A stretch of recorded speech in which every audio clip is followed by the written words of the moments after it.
नमस्कार. दरवर्षी 25 एप्रिलला असतो जागतिक मलेरिया दिवस. हा दिवस म्हणजे एका खूप जुन्या आणि तितक्याच जीवघेण्या आजाराविरुद्धच्या आपल्या जागतिक लढ्याची आठवण करून देतो.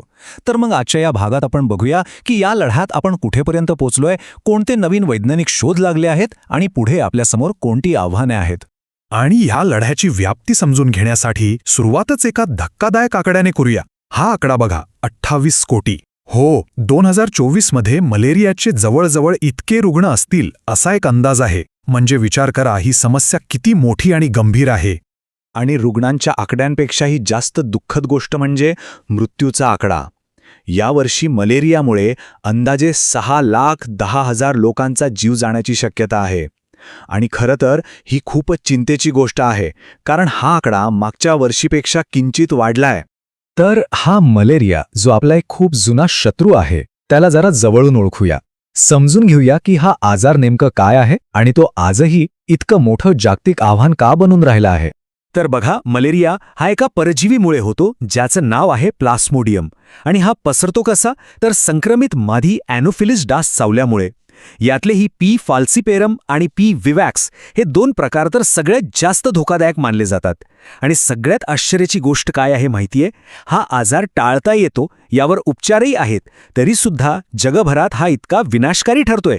म्हणूनच मलेरियाची लक्षणं वेळीच ओळखणं खूप महत्त्वाचं ठरतं. साधारणपणे डास चावल्यानंतर 10 ते 15 दिवसांनी ताप येणं, डोकं दुखणं, थंडी वाजणं अशी लक्षणं दिसू लागतात. पण इथेच खरी धोक्याची घंटा आहे. कारण सुरुवातीला साधा वाटणारा हा ताप जर 24 तासांच्या आत योग्य उपचार मिळाले नाहीत, तर तो इतका गंभीर रूप घेऊ शकतो की माणसाचा जीवही जाऊ शकतो. आणि हो, मलेरिया सगळ्यांना सारखाच धोका देत नाही. तो जणू काही भेदभाव करतो. याचा सगळ्यात जास्त फटका बसतो तो आफ्रिकेतल्या लहान मुलांना. तिथे मृत्यूचं प्रमाणही सर्वाधिक आहे. त्याचबरोबर गर्भवती महिला, निर्वासित, स्थलांतरित लोक आणि दुर्गम भागात राहणारे लोक, ज्यांना आरोग्य सुविधा सहज उपलब्ध होत नाहीत, ते सुद्धा या आजाराला अगदी सहज बळी पडतात. बरं, आता ही समस्या किती मोठी आहे हे तर आपण पाहिलं. पण याचा अर्थ असा नाही की आपण काहीच करत नाहीये. याविरुद्धचा आपला लढाही खूप जुना आणि तितकाच जोरदार आहे. चला तर मग, या आजारावर नियंत्रण मिळवण्यासाठी आपण आजवर काय प्रयत्न केले आहेत आणि त्यात प्रगती शक्य आहे हे पाहूया. या लढ्याबद्दल बोलताना 2 शब्द खूप महत्त्वाचे आहेत आणि ते सतत वापरले जातात. एक आहे उच्चाटन आणि दुसरा निर्मूलन. आता यात फरक काय आहे? तर बघा, उच्चाटन म्हणजे एखाद्या ठराविक भागातून, समजा एखाद्या देशातून मलेरिया संपवणं, पण त्यानंतरही काळजी घ्यावी लागते. आणि निर्मूलन म्हणजे काय? तर पूर्ण जगातूनच त्या आजाराला कायमचं नष्ट करणं. एकदा ते झालं की मग विशेष उपायांची गरजच उरत नाही. आणि तुम्हाला सांगायला आनंद वाटतोय की या लढ्यात आपल्याला यश मिळतंय. आतापर्यंत जागतिक आरोग्य संघटनेने म्हणजे WHOने तब्बल 47 देशांना मलेरिया मुक्त म्हणून घोषित केलं आहे. हे काय दाखवतं?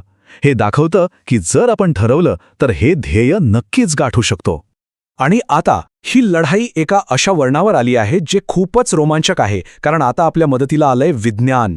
विज्ञान आपल्याला अशी काही नवीन आणि शक्तिशाली शस्त्र देते जी या लढाईची दिशाच बदलून टाकू शकतात. हेच बघा ना, 2026च्या जागतिक मलेरिया दिवसाचं घोषवाक्य, मलेरिया संपवण्यासाठी कटिबद्ध, आता आपण करू शकतो, आता आपण केलेच पाहिजे. या वाक्यांमध्येच एक वेगळा आत्मविश्वास दिसतोय, एक नवीन शक्यता दिसतीये. याचा सरळ अर्थ हाच आहे की ही संधी साधण्याची वेळ आता येऊन ठेपलीये. मग ही नवीन शस्त्र आहेत तरी कोणती?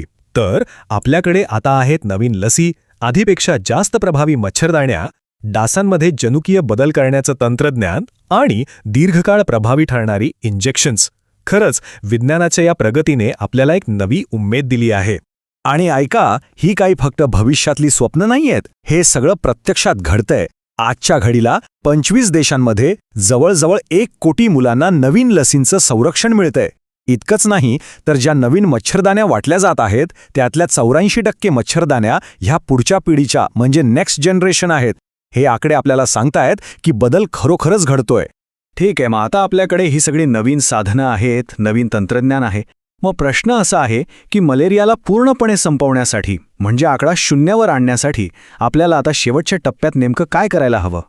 तर या वैज्ञानिक प्रगतीचा पुरेपूर फायदा घ्यायचा असेल तर काही गोष्टींवर आपल्याला लक्ष केंद्रित करावंच लागेल. पहिलं म्हणजे पुरेसा निधी उपलब्ध हवा. दुसरं, प्रत्येक देशाचं खंबीर नेतृत्व हवं. तिसरं, नवीन साधनांसाठी संशोधनाचा वेग वाढवायला हवा. आणि चौथं आणि तितकंच महत्त्वाचं म्हणजे स्थानिक लोकांचा यात सक्रिय सहभाग हवा. आणि या सगळ्या गोष्टींमध्ये एक धागा सगळ्यात महत्त्वाचा आहे, तो म्हणजे पैसा, म्हणजेच निधी. कारण शेवटी निधी असेल तरच हे नवीन शोध, ही नवीन साधनं प्रयोगशाळेतून बाहेर पडून त्या लोकांपर्यंत पोहोचतील ज्यांना त्याची सगळ्यात जास्त गरज आहे आणि त्यांचे प्राण वाचतील. आणि आजचं हे विश्लेषण आपण याच एका महत्त्वाच्या प्रश्नावर सोडून देऊया. एक गोष्ट आता स्पष्ट झालीय, मलेरियाला हरवण्याचं आव्हान आता वैज्ञानिक किंवा तांत्रिक राहिलेलं नाहीये. ते आव्हान आहे आपल्या जागतिक वचनबद्धतेचं, आपल्या इच्छाशक्तीचं. साधनं तर आपल्या हातात आहेत. खरा प्रश्न हा आहे की ते वापरण्याची इच्छाशक्ती आपल्यात आहे का.